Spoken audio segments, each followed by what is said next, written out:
You guys are crazy if you don't do this. So we were like, you know what? We're just going to try it. Just opened in LA. It's called Ggiata Delicatessen. I'll say it once and I'll say it again, is the best sandwich in Los Angeles. The fact that we couldn't find sandwiches and bagels and all of that, we were like, we should open up a deli, something that's inspired by home. And one after another was just like, okay, I'm in.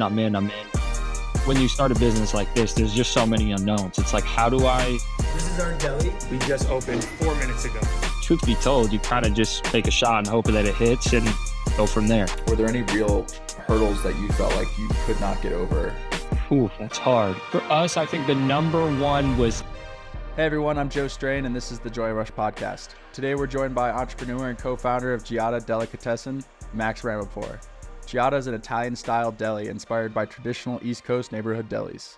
Their mission is to bring lunchtime staples like fresh chicken cutlets, marinated eggplant, while working with local vendors to source the highest quality ingredients. You can check out their mouth-watering sandwiches on Instagram at Ggiata, spelled Ggiata, and taste them in person at their Melrose Ave, West Hollywood, and Venice locations. Max, welcome. Thank you for having me. That was quite the intro.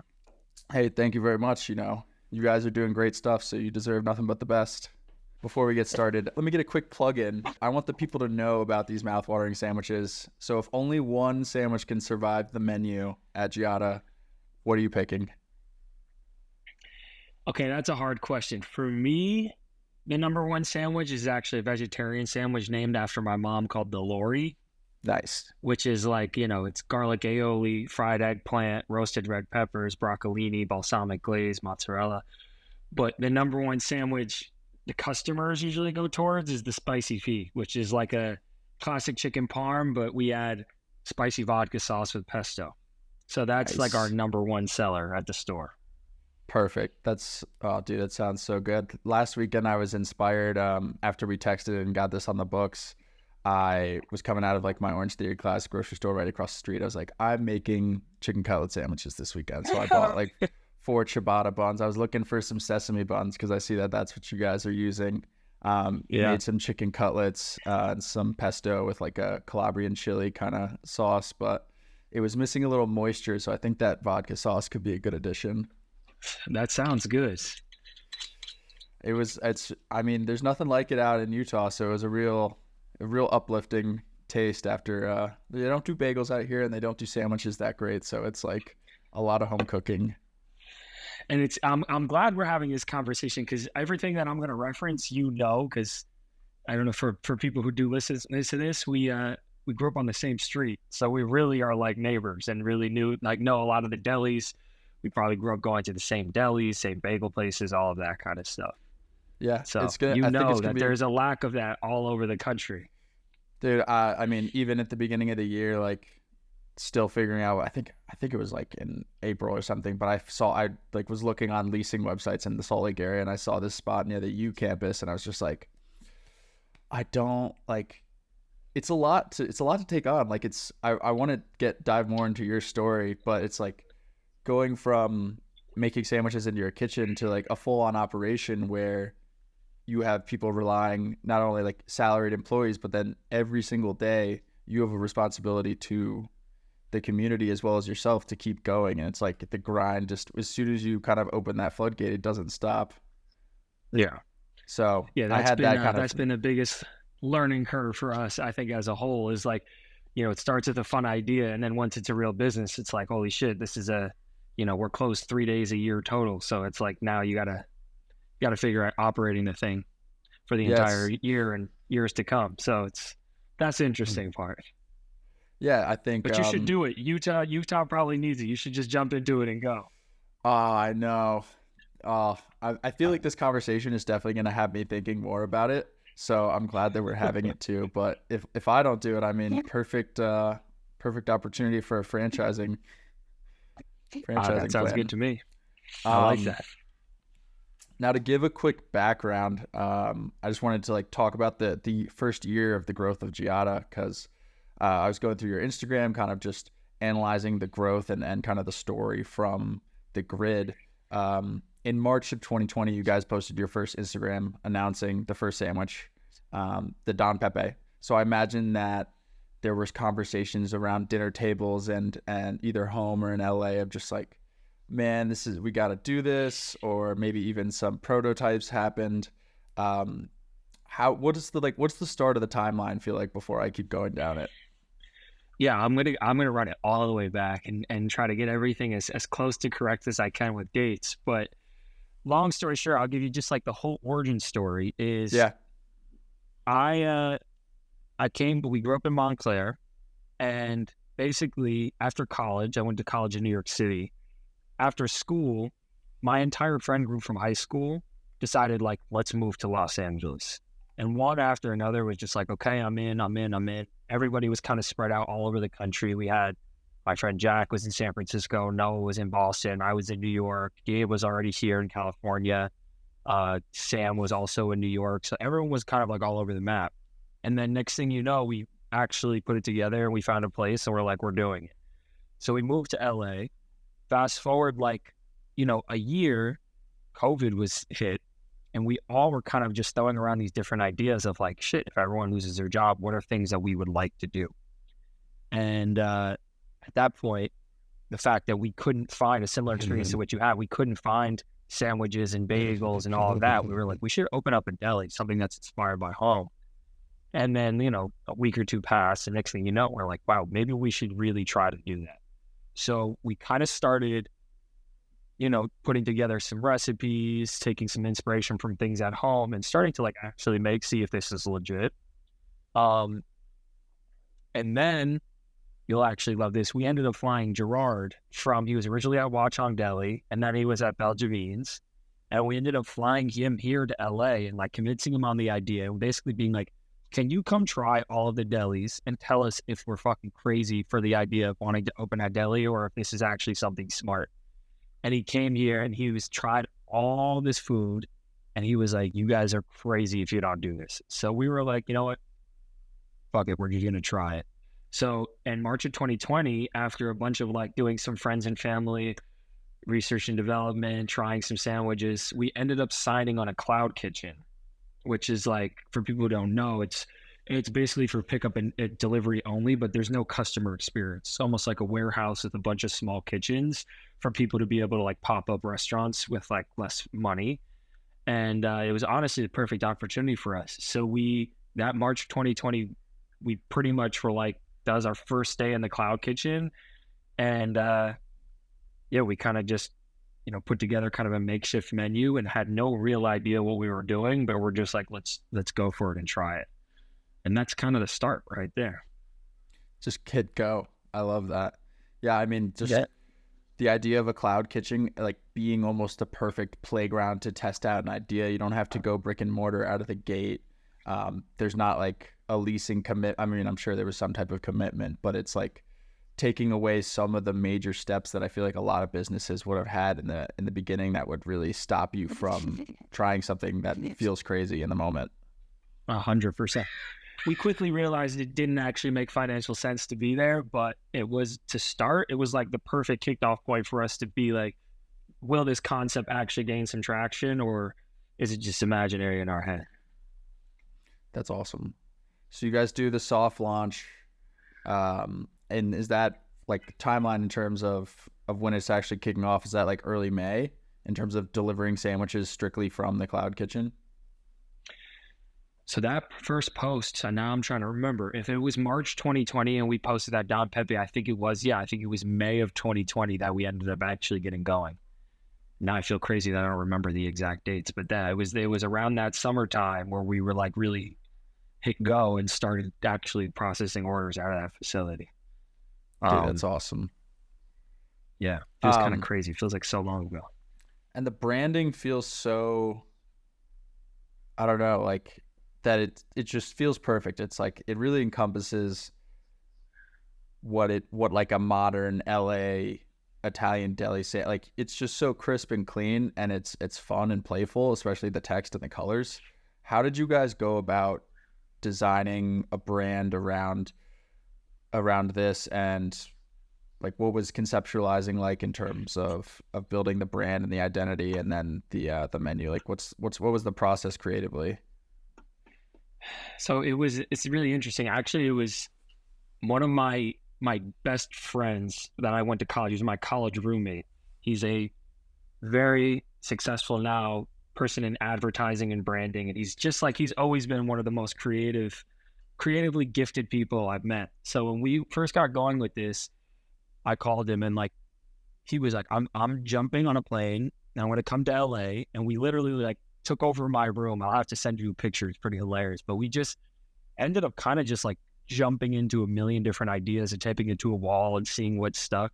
And originally I'm so grateful we brought him in because he really helped push it. Because originally I'm like growing up in New Jersey, stick to the Italian colors, have it feel very traditional. And he was like, we should do the complete opposite and make it feel, like it has some of those nostalgic feelings of an East Coast inspired deli, but modernize it and make it feel California-esque, get kind of, capitalize again on some of the nostalgia of it, but really find a way to bring it a little bit more into like the 21st century and make it feel, like fresh and new. So he was the one who suggested like, using the black and white pictures, but finding a way to take a color like yellow and make it not feel so expected, I guess, is kind of the way it worked for the brand side of it. And then for the menu side of it,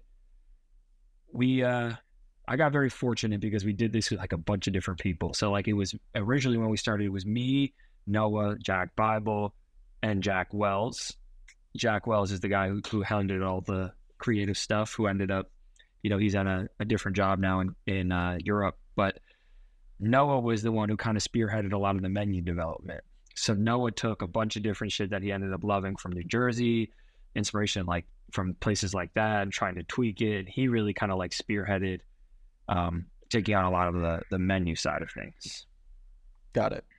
Yeah, I was looking at the menu the other day with my girlfriend, and they're all just, I was like, these all feel so classic, but they also feel, I can feel where different inspiration was pulled from, like the Montclair Deli versus Belgiavini's, and then like thinking about Enzo's and the way that they made their slices so creative. I was like, it feels kind of like a mixture of all these different tastes and ideas, taking all the best parts from each one and being like, well, I liked this, but I didn't like that. Let's stack these on top. Good flavors go with good flavors. Yeah. So talking about taking a creative approach that was different from the way a usual deli would go about kind of creating a brand. I feel like you guys also went kind of with an unexpected approach for growing through social media. You guys have a pretty big fan base for your page and your content. What was the process of partnering with places like Soho House early during COVID? I saw that and I thought that was absolutely brilliant to kind of partner with like a members only club and do a sort of COVID online only, building the sandwich box. Like what was the strategy behind things like that in order to grow the page? Yeah, I mean, it's a good question. I mean, for us, it kind of like goes back to the story that we have with the Cloud Kitchen, which was like, we got really lucky when we first launched that because there were so many sad stories around like closures. For us, being like a little bit of a glimpse of light during the time of COVID of opening, we got really lucky that we got a lot of write-ups and a lot of people who came and tried the food and were excited about it and things like that. So in the very beginning, some of those things like Soho House came inbound, like they ended up reaching out to us because they were like, how can we take what you guys create and find a way to get it to people while there's, people can't come in and actually experience food. So we had fun pretty much like building these boxes that people took to go, that we ended up doing this video where we made the food live with other people who joined, and they made the sandwiches and got to enjoy them that way. So for us, like, we pretty much had our own social strategy, but really loved the idea of seeing how like a lot of clothing companies were really successful with like collaborations. And so we were like, we would love to work that into our model, is find a way to work with a bunch of different really great brands and chefs and creatives to bring, clothing to life, to bring new sandwiches to life, to bring packaged goods to life, like things like that, to kind of, find a way to take different stories, involve it with ours, and kind of just like grow the social that way. So that from like an early on place, the collaboration was like an important part for us. No, that's really cool. And I love the different collaborations I've seen. One that kind of stood out to me I saw someone post about a collaboration you did with a small clothing brand for a friends and family Christmas gift or a 1-year gift. I can't remember exactly what it was, but it was this beautiful button down with a lot of kind of homages to your hometown of Montclair. I've heard that you're the visionary behind Ggiata's merch. What's a piece of merch that you've been thinking about but haven't quite pulled the trigger on yet? Oof, that's hard. In terms of like from another brand wanting to buy, or in terms of like us doing a piece? You doing a piece, a collaboration, or just an individual piece, whether it's just for the friends and family or a piece for the public. That's a good one. I've always wanted to do a really cool patchwork like varsity jacket, similar to like how you would get with, you know, with sports and things like that. I think doing like a Deli version of something like that would be really, really cool. I also really like the idea of doing like a chore coat. I think like a classic Carhartt chore coat that someone might wear in a deli would be really fun. But yeah, otherwise, I would say we've been really lucky to kind of get to come up with a bunch of different random shit and just see if it works and try it and people respond to it, keep doing it. And like that shirt was like a really perfect example. The company is Samuel Zellick. Those guys are awesome with embroidery. So we just brought them like a lot of references from home, and they were able to just like hand embroider all of these shirts, which was, I think to date is one of the coolest things we've gotten to do. And unfortunately, I never even got one of those, which is kind of hilarious. I actually don't know where they went, but I never got one myself. But I want to try to do something with those guys again also. That was a really fun project. Yeah, that was really cool to see across people's feeds. As soon as I saw that pop up, I went to the merch shop and I was like, huh, is there anything there? Nope. Got it. Kind of a, if you know, piece. When I find one, I'll find one for you too. Send it. I would love that. If you're able to track them down, that's sick.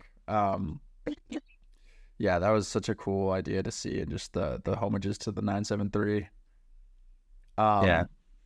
In an interview that you did with ABC News, and it was cool to see you guys do a lot of different kind of press coverage over that first year.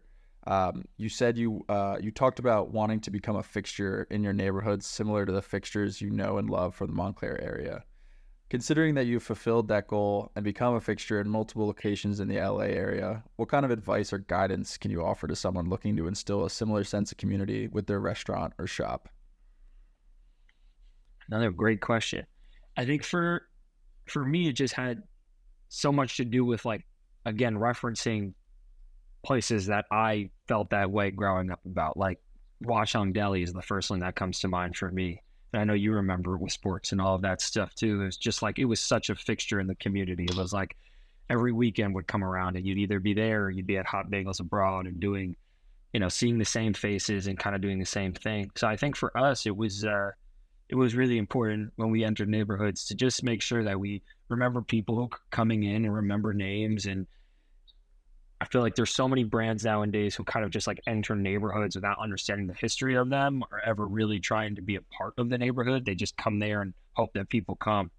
So I think for us, it was always important to kind of feel like we understood the neighborhoods, become friends with people in the community, all of those things before entering, so that when we do exist there, it's like, you know, it feels authentic and it feels like we actually care about the people who are there and not just hoping to come in, like, you know, in some cases in areas we are gentrify and just be like a, you know, a new business that's looking to replace places that have been there forever. Yeah. No, I thought that was really awesome to hear that you guys were thinking about, like, how far away are you from the local high school? What's the traffic like? Is the neighborhood traditionally safe? Like, are people going to feel comfortable walking and kind of loitering in the area and make it feel like home? When you talked about kind of fitting in the right space, I thought of immediately there's this, I guess, piece of property that's kind of underneath billboards on Bloomfield Ave that I feel like it's near the rental tuxedo spot right before Verona. I don't know if you remember it. It just always felt like it's out of place, and every business that's come there just, I feel like, hasn't understood what is going to be successful there, because you've just seen time and time again new businesses try to be successful there. Yeah. And I think it just shows how being thoughtful about your location and your audience and what you're trying to accomplish goes a long way. Yeah. And it just comes down to like the basic elements of just being kind and actually caring. And then the people who, if you do a good job at that, and the people will continue wanting to come back and supporting somebody that they think is like a good business owner in the area. So that's been, Exactly. we have Jesse. I don't know if you remember Jesse Stillerman, but he's like the perfect example. He works with us still, and he is now the guy at Venice. We've only been there for a few months. Every single person comes in and they know Jesse. Jesse knows their name and they're excited to come say what's up to him, even if they're not eating and talking. And that to me is like the stuff that makes me the most happy, because I feel like that's definitely very similar to how I felt going to a lot of those places when we were younger. I totally agree. I mean, every time I go to Hot Bagels Abroad, the bagel maker, I think I forget his name right now. I just saw that we were friends on Facebook like yesterday. But he's the sweetest guy. We always salute each other, say hello. Same goes with the Enzo's guys. I'm always popping my head in just to say hi, especially when I'm only in town for like a couple days at a time. Yeah, I had the same exact experience with the guy from Hot Bagels, who is deaf, and he still makes sure he comes up to me and he gives me a big hug and a kiss on the head, and it's like the nicest thing. I'm like, wow, it's good to be home. Yeah, he's a really nice spirit, and just feel his warmth and energy, and he always is just like, I remember one time specifically, I was extremely hungover going to Hot Bagels Abroad, and he was kind of chirping me for drinking. He's like, don't you drink too much. You show up here too hungover too often. I was like, oh, wow, really feeling called out this morning. Getting back to the earlier days of Ggiata, and I guess even now, are there specific like stresses or kind of scary moments that you remember of big problems coming your way that you weren't anticipating, or maybe the growth wasn't happening as quickly as you thought? Were there any real hurdles that you felt like you could not get over but eventually did? Ooh, that's hard. Yeah. For us, I think the number one was getting out of that cloud kitchen and getting into a space and not having the money to do so. And we got a really lucky opportunity through a landlord who was, offering TI package to come into a neighborhood in Melrose Hill. And I think that was like the biggest thing, was trying to figure out how can we get into this space and actually create what we've been trying to create basically digitally, because that was the only experience we could give you, because there was no place to come and sit and eat.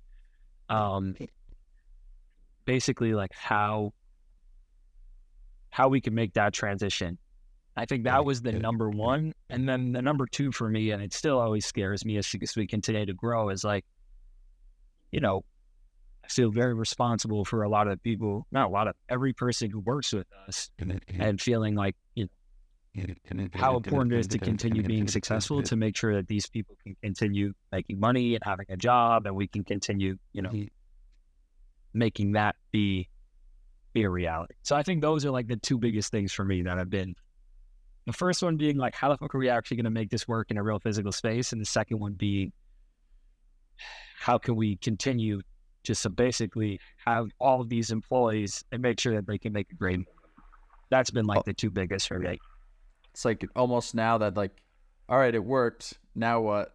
Now we do this forever. Like, how far are we trying to expand? How do we expand? Like, I totally understand. I don't understand that perspective personally yet.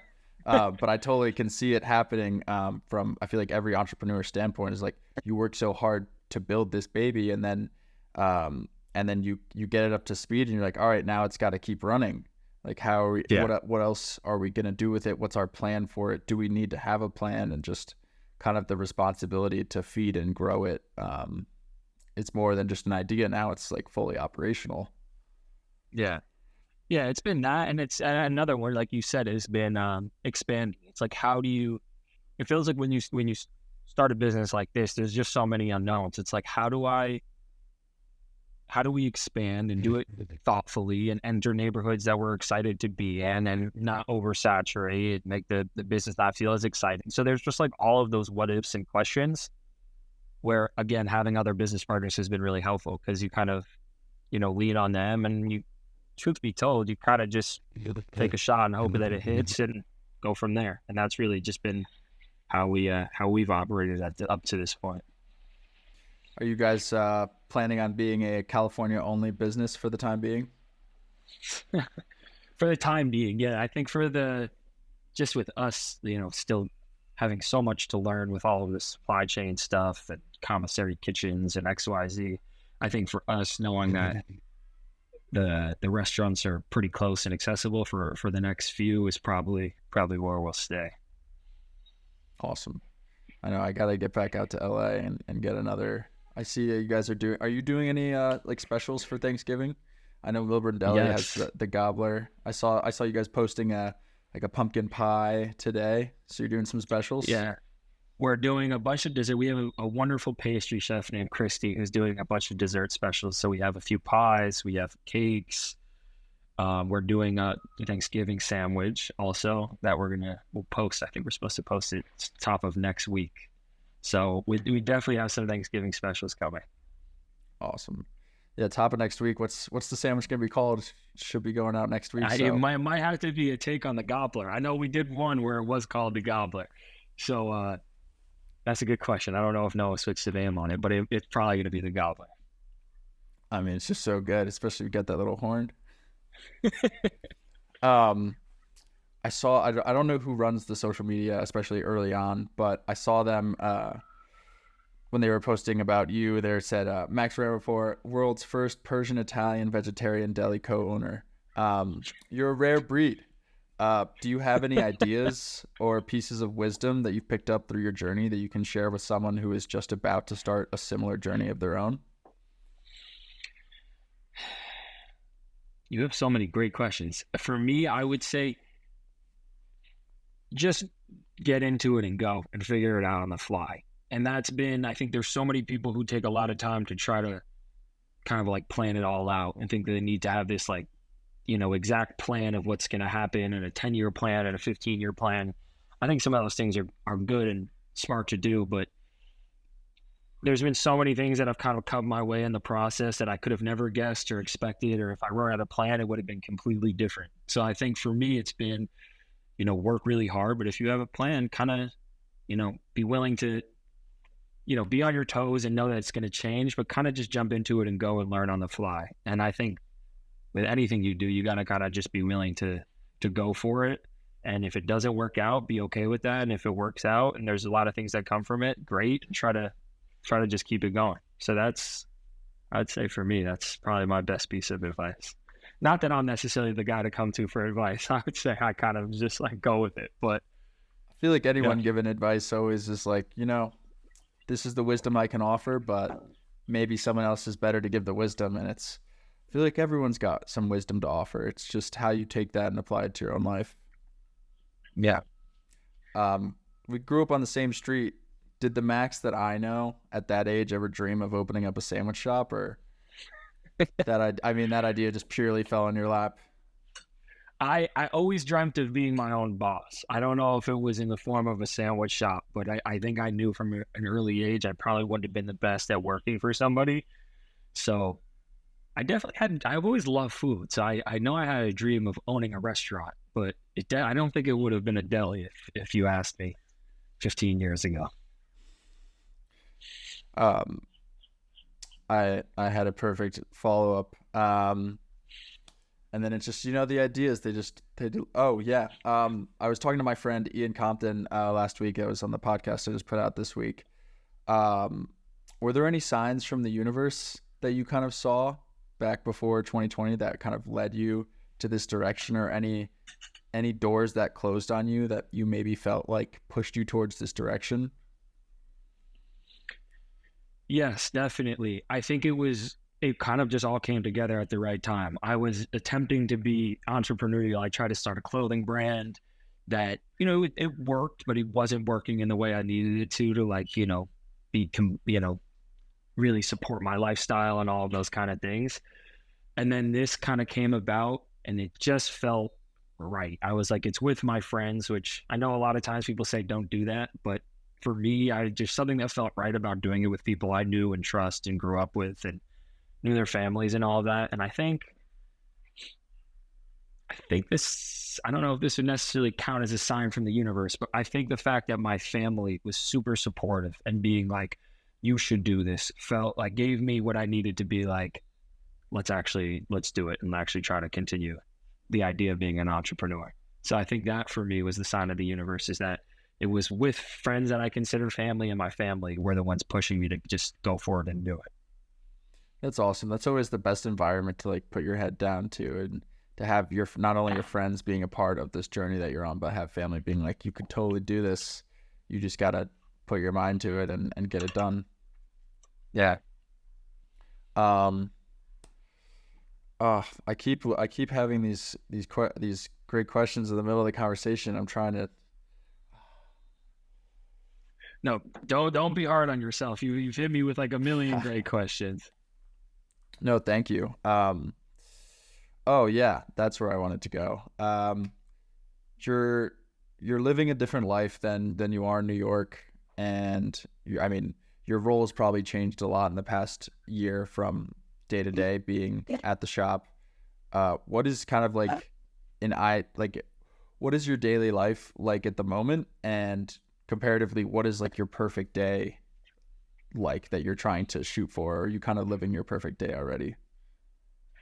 Yeah, I would say I'm really happy with my day to day now. I mean, we basically, because we have 3 of the locations, we now spend a lot of time kind of like bouncing around, and we were quick to get them all open, but now what we're trying to do is just really, really fine tune them and make sure that everything is completely, like all of our places of worry are completely covered. So just making sure that when we do decide to kind of turn it on and open, maybe a bunch of them, that they're really replicable in terms of the model of it all.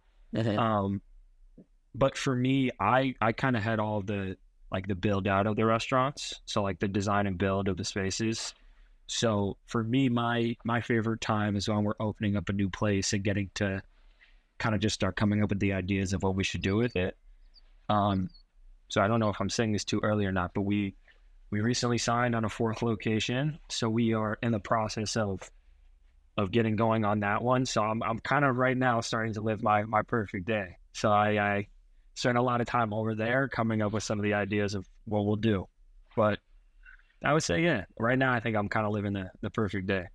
That's awesome, dude. Like when you get into the space, are you seeing it blank and just kind of, do you see things on the wall and see how things are getting structured, or is it kind of a going back to the drawing board and putting together a Pinterest board or something, or do you just kind of visualize it and then? Yeah, I kind of just visualize it and then, throw some ideas off of people who I trust more than myself. And then if it sticks, then we're like, all right, this is what we'll go with. But what we've done with the last 2 of them is kind of get it to a place where there's a lot of elements that we hope are going to be a part of like the brand language forever, with some of the wood and the tile floors and, menu boards that we get made. So now the process of it all has become a little bit easier because I have like my go-to people for all of it. But yeah, this one is going to be fun because it's substantially larger than at least the last one that we opened. So this will be our first opportunity to have some real, like booth style seating in there and be able to have like, a better customer experience than what we've been giving so far. Sweet. Yeah, I saw that the Venice location is right across from Great White? Yeah, right across the street. I was like, that's the perfect location because you're so close to the beach. People can go pick up some sandwiches, walk to the beach, and just have a day. I was like, that's the perfect location. Yeah, and for us, it's perfect because all the other ones are 35, 40 minutes away drive, and this one's like 10 minutes. So we're all fighting you guys in to the Venice be close Beach to area? this one. Yeah, we're right there. So all 3 of us are fighting to be there on the days we have to be in, so we don't have to drive, which is nice. Yeah, dude, the LA traffic is no joke. People make comments about it all the time, but it really is just ridiculous. It's unbelievable. I spend half my life in the car just bouncing around. Perfect opportunity for podcasts. I know. That's why Noah is so good at it. I just end up listening to music, but I need to get into some podcasts.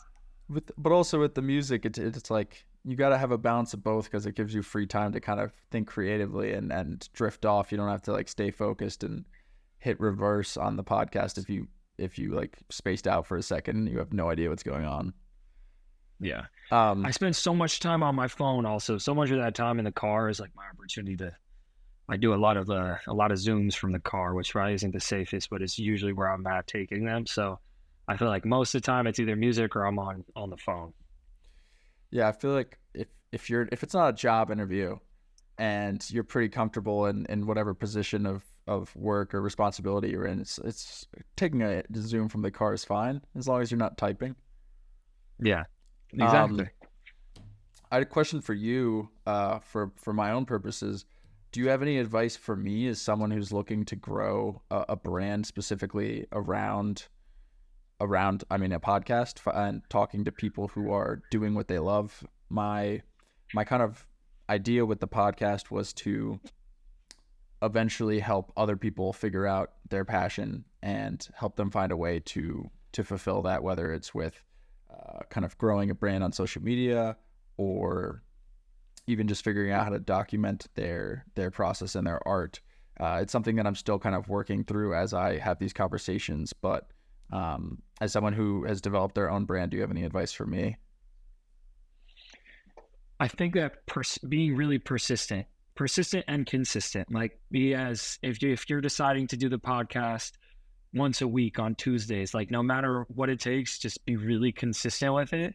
And if there's people that you would be really excited to talk to, be really persistent with trying to get in touch with them and try to get as much information out of them as you possibly can. And that's been, for me, I think the thing that's, kind of made the difference is really being on people to help me with everything I need, because truth is I had no fucking idea what I was doing. So I think just being on people who know more than I do to kind of give me all the information for game and help and advice and all of that is kind of what made the difference. So I would say a combination of that, and also be really open to like learning and taking advice from people who, even if it doesn't necessarily apply to podcasts, but other people who are, like it sounds like you're doing, having conversations with people who are doing their own thing in business, just being willing to like take advice from them and learn, I think is also another really important thing. Because I think some people get successful and they end up being like thinking they know better than people, but forgetting the fact that at one point they definitely didn't and needed the advice to get to that place. Do you have any resource that you wish you had when you guys were starting this journey? I mean, how to build a sandwich shop 101 course would have been helpful, but I don't know. Great. Yeah, right. Yeah, really great. I think also, unfortunately, because of the nature of the business, having some connections to some real money back then would have also been really helpful. But yeah, I think it would have been great to even just have some resources, like have some people who really knew how to run restaurants. There was a lot of people that we had conversation with who owned restaurants, but not as many who were like responsible for really being in them and growing restaurants. And as we've gotten further along, we've gotten lucky to get introduced to some people like that. But in the beginning, I think having somebody who really, really knew what it was like to be in there and really grow a restaurant and take care of staff and run payroll and insurance and XYZ would have been like really, really helpful. Yeah, I mean, thinking about it now, you guys have kind of outpaced Milburn Deli in terms of becoming a staple in an area and expanding and growing both on social media and within different communities. Have you ever been in contact with them, or did you guys, I mean, it was probably hard not to look to them as a blueprint for doing at least some things in terms of whether it's running the lines or where to put the chips and the tea. But did you have any conversations with different delis from Jersey? The main one that we had conversations with was Belgian Beans, because that for me was definitely another one that was like really inspirational. And food wise, I always thought the quality of food and the type of food that they make is probably most similar to ours. So yeah, I think we've definitely had conversations with them as is a deli, and would have been Bachang Deli, but Bachang Deli was obviously not around when we got this going. So for me, Bachang Deli, at least for when I was growing up, was always in the South Orange Maplewood area. So for me, I never, right? Wasn't that where the first one was? Not South Orange Maplewood. It was actually in Milburn. Milburn Deli? Where the original one. Yeah, it was the original one was in Milburn. In Milburn, yeah. Okay, I don't know why. I think I was confusing it with the Trattoria, but I didn't I didn't go there all that often. And now that they're in Montclair, I eat there more than I did, but I haven't had a chance to ever get to really know any of the people from the Milburn Deli. Gotcha. No, yeah. Now that it's in Montclair, it's pretty convenient to go there for a quick bite. But I still love, oh my God, getting a full MKA from Belgiavini's. That hits. Or even I don't know if you've ever tried the balsamic chicken from Enzo's with the penne vodka. The balsamic chicken and the penne vodka combo is just unbelievable. I used to do the chicken bacon ranch like crazy from Enzo's. That was my slice. I loved that slice. We wanted to do a chicken bacon ranch sandwich at one point, and kind of as an homage to that slice, but it never really came to life. I mean, have you guys thought about doing like a sandwich run for like a week at a time, where you guys just like have like once a month you do a 1 week run of whatever you guys are feeling? Or is that like a supply chain? No, we do it a lot, but a lot of times we do it around like a collaboration.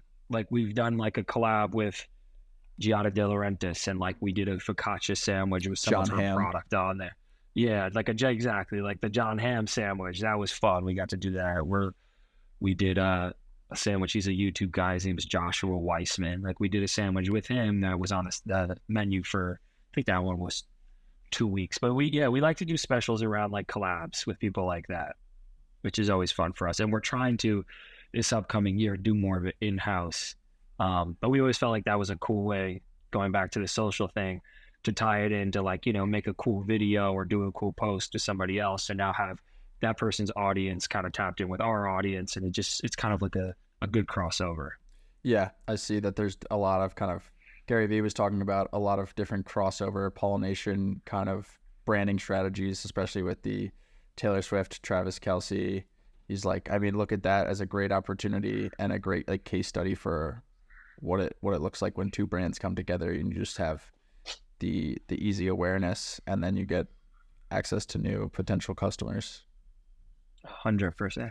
Like we felt that really, and we just did a collab with Dickies and the record label Interscope for like the 50 years of hip hop, which was really, it was for me as a like was amazing. I remember being a kid and loving some Interscope artists, but it was like a really cool full circle moment. And then the type of person who might be coming by because they love Interscope that didn't know about our sandwich is now trying it, and vice versa. And it just ended up kind of amounting to a really cool crossover of things. Didn't you intern at a record label? I tried to start a record label in my very beginning of college, and I had no idea what I was doing, and it didn't work out. But I was attempting to do that when I was younger. So I was always interested in working in the music space, but never actually did. I hear you have the playlists, all the playlists in the kitchen. Jesse has taken that over now. Jesse's the real music buff, so he's taken that over. But at one point, I thought I did. Yeah, I feel that. I've been DJing a lot in the past couple of years, taking a little break at the moment. But whenever we're at the house, it's my college roommate who's always playing the music, which I thought was funny. I was just like, I'll do the event and do the actual DJing, but if you got a playlist, leave it to this guy. That's a nice little mix right there. Well, there you have it, folks. You can follow the shop at Ggiata on Instagram, spelled Ggiata, right? Nailed it. Sir. I spelled it wrong in the outro.